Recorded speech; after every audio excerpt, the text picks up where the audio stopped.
And what the media are also happy to report is happening in the land of Lincoln. It's an unconstitutional response to the draconian government response to the virus. Joining me now from Reston, Virginia, director of the Media Research Center Television and Daily Ledger contributor, Eric Scheiner. Eric, Illinois, it's interesting because there was a judge that told the governor of Illinois, this Pritzker fellow, that, hey, your stay-at-home order is unconstitutional. It doesn't work. You have to stop. But then the other side, that would be the state, shopped around. They found an Obama judge, and guess what? It's just fine. Yeah, it's just fine. It's been found constitutional. We'll see. It's probably going to go up for appeal again. This involves the Beloved Church in Illinois. They had a mass. They had 100 people at their services. The state said, hey, no, you can't do that. They cracked down. So they sued, saying, hey, this is unfair. You're separating us. Liquor stores can remain open. You're selecting businesses that can remain open, but you're saying the church can't. We gave out masks. People were 6 feet apart. We gave out hand sanitizer.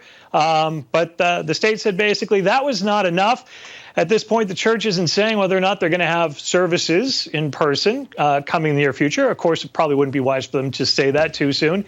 But when asked about this, Governor Pritzker says, well, we suggest they don't. People could end up in jail. We hope it doesn't go that way. But he called lawsuits like this irresponsible and grandstanding. That's what it gets called when you stand up for the First Amendment. Doesn't matter that people, including present company, I presume, at least on this side of the picture, haven't been to church for 8 weeks. Doesn't matter about that. Doesn't matter about your constitutional right and your right to practice religion, at least in the formerly great state of Illinois. Now, in Virginia, another formerly great state where you happen to reside, when it comes to religious liberty, at least the federal government, at least the Department of Justice, has Virginians back. Yeah, this is kind of a similar case to what happened in Illinois. The Lighthouse Church in Chickateague, they had a service. The pastor was fined $2,500, could face jail time. He has taken this to the courts. Now, the DOJ has put forth a letter of interest saying, we support the church in this case because guess what? And this is a quote. It says, there is no pandemic exception to the Constitution or its Bill of Rights. So they're looking to see how this progresses further. Governor Ralph Northam was asked about this yesterday. He says they're going to take it to appeals, and he didn't have a lot to say about the Department of Justice filing this letter of interest. Another governor doesn't seem to care about the First Amendment rights of the people in his state. And what about people who don't have access to the internet, for example, to do these online versions of church, which I hate. I just think, personally, I just reject doing that. I want to go to church, and I'm dying to go to church. I haven't wanted to go to church this bad ever in my life. You appreciate it now. Oh, yeah. And in California, it's interesting. It's tragic, actually. You have people going to the beach and getting ticketed for going to the beach and stopping, because you're allowed to go to the beach in California if you just keep moving, right? You're like on this continual treadmill on the beach walking, but if you stop, you're subject to arrest, yet they're releasing sexual predators.